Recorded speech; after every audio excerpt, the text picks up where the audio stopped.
Hello दोस्तों। अभी जो हमारे देश में क्या पूरी दुनिया में जो महामारी चल रही है उससे हम गुजर रहे हैं।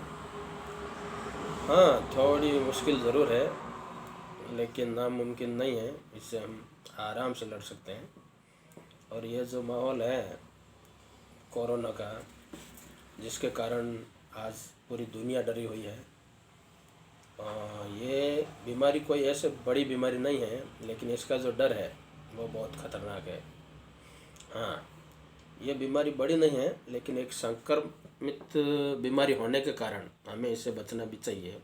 सोशल डिस्टेंस, जैसे सैनिटाइज यूज़ करना, मास्क लगाना, ये चीज़ें हमें करनी है, इसमें कोई दो राय नहीं है। लेकिन इसका जो डर हमारे दिलो दिमाग में जो बैठ गया है वो बहुत ख़तरनाक है।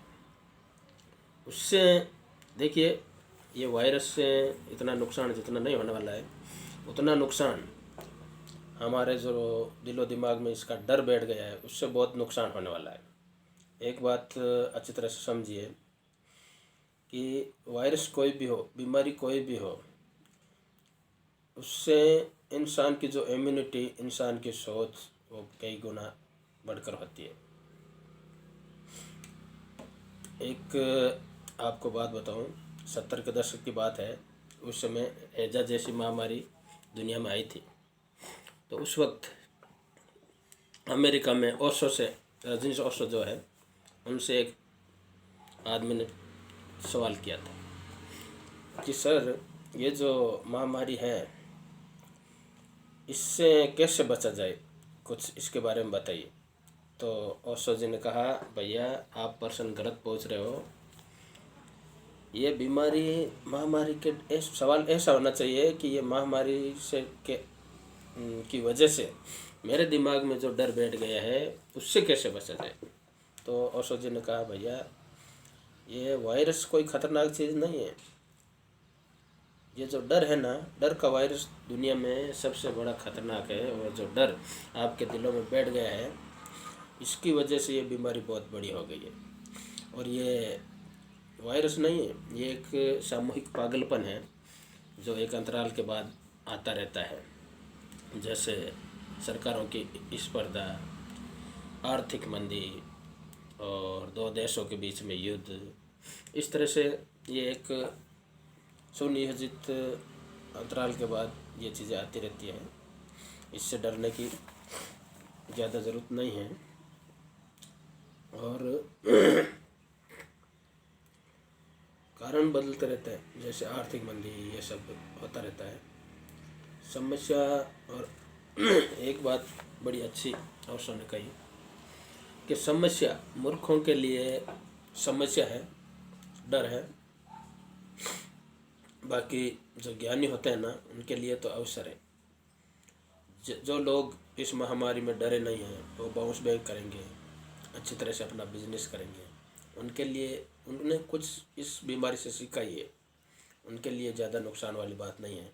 लेकिन ये जो महामारी का साइड इफ़ेक्ट है, आने वाले दिनों में दिखेगा।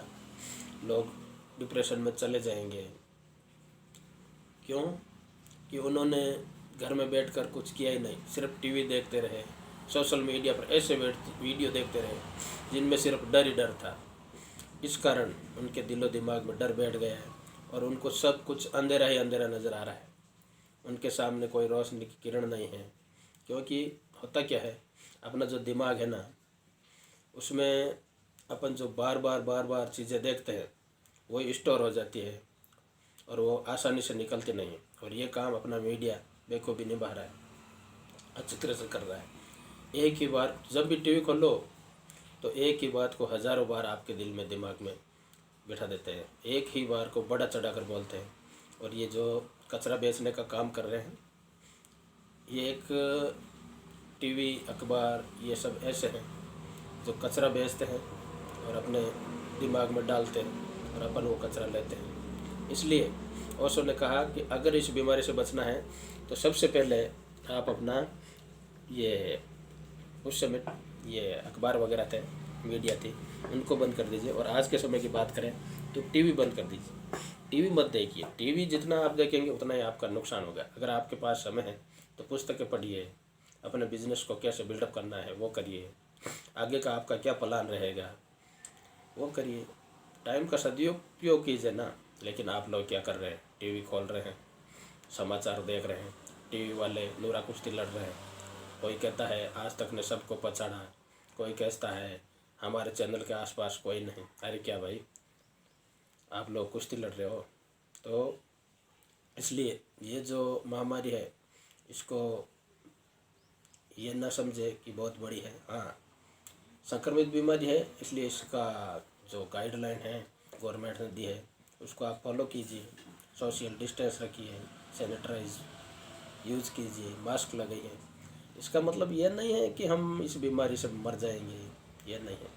हाँ, बचाव ज़रूरी है, लेकिन इसका जो डर हमारे दिलो दिमाग में बैठ गया है उसको निकालना ज़रूरी है। होता क्या है, जब डर किसी के दिमाग में बैठ जाता है, डर से बड़ी कोई बीमारी नहीं।